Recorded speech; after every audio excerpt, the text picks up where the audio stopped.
Welcome friends to this look at the Call of Saregnar Steam demo, a retro throwback first-person RPG made to look and feel like the Betrayal at Krondor or Daggerfall of old. The current Steam demo offers a pretty decent slice of what the game has to offer in terms of narrative, mechanics and combat, as well as featuring more walking than a Samurai Jack episode. In terms of the story, we're going to play as two friends, a roguish type and a spellcaster, traveling through the realm, and somehow they will surely get involved in some sort of quest way above their pay grade. During the demo, you get the sense that there might be some larger things happening in the background, with people disappearing without a trace and gods becoming restless, so I think those might come into play as we advance through the story. Otherwise, the world seems really interesting and fairly low magic, despite being one in which the gods seem to be a very real presence. I suggest knocking on all doors and paying attention to what the message prompts tell you, because in the village you start in, you'll find clues to your initial quest, a trainer, a shop, and a person who can help you with a quest a bit later on. Thanks to how the game is built, as in how it looks and sounds, it is also very easy to get immersed into it. There is something cozy about the low poly aesthetic, at least for me, which makes it easier to get immersed in. In terms of the characters, unfortunately we won't be able to customize them. However, their skills will increase with use, and it is also possible that we'll get to enlarge our party as the story unfolds. Otherwise, there is a day-night cycle which affects the environment and NPCs, but it doesn't seem to affect your party in terms of them needing sleep or such. Of course, traveling at night is annoying even with a lit torch, but on the other hand, it doesn't cost you rations. That being said, resting is its own mechanic, allowing you to rest till fully healed, but also to make a cold camp and such. Which leads me to think that there might be places or times in which you could be ambushed whilst resting. Likewise, I haven't yet noticed your characters actually needing to rest, except as a result of getting damaged, but I imagine that should be a thing in the final version. I mean, since there are so many resting options and you need rations as well, it makes sense for the game to maybe keep track of things like hunger and tiredness. One old school characteristic that Call of Saregnar features is a complete lack of any sort of quest or objective markers.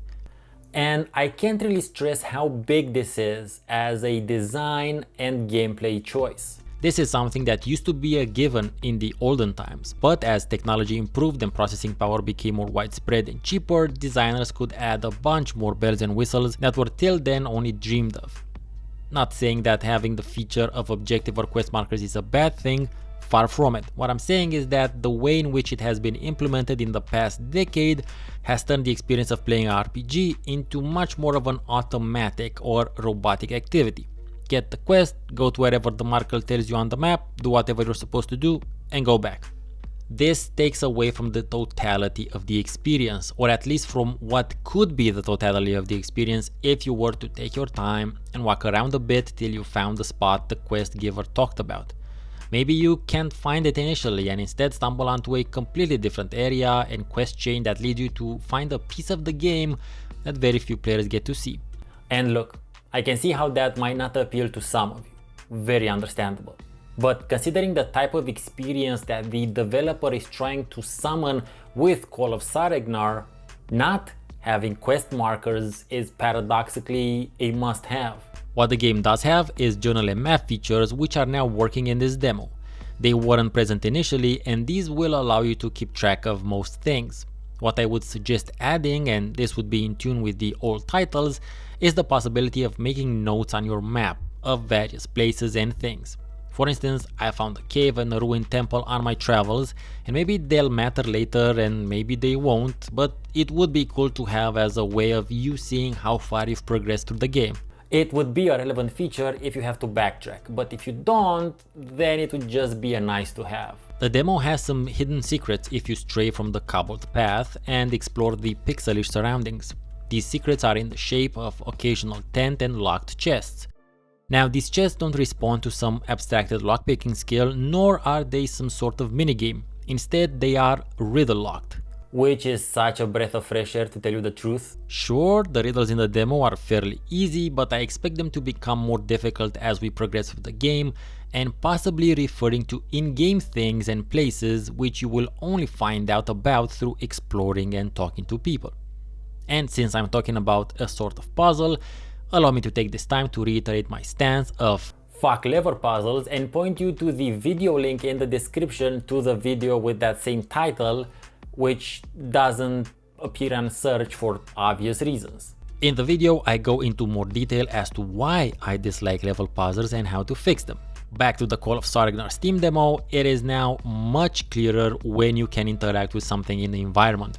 The center cursor is much larger and considerably more noticeable when it signals interactivity. I make it a point of mentioning this because I talked about how difficult it was to notice the cursor signaling in the prior demo. You're inside of a location like the inn or the temple, the interactable elements are very clearly marked, either by words or by your cursor getting a red stroke around it.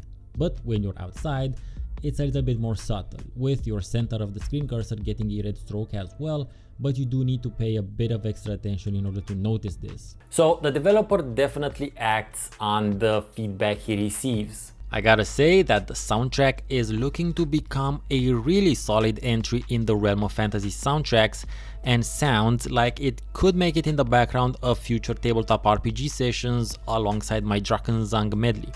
During this demo, I found an extra combat encounter besides the one that was present in the initial demo, which leads me to think that alongside scripted encounters, we might also have some random encounters strewn around the map, now and again.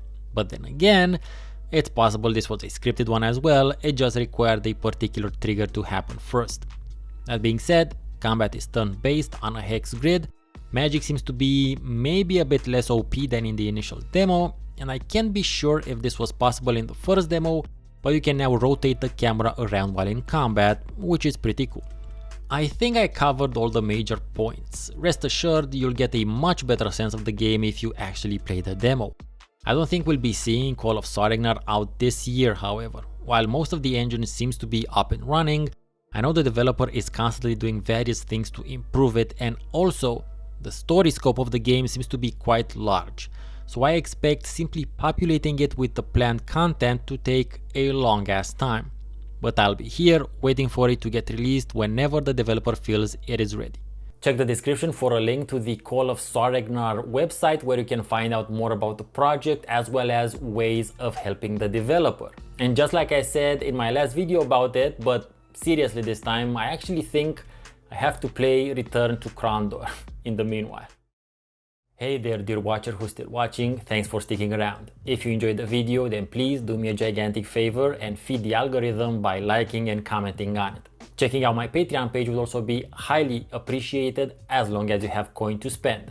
I've been Steven Ansons, thank you very much for watching, have a great rest of your day, and I'll see you relatively soon.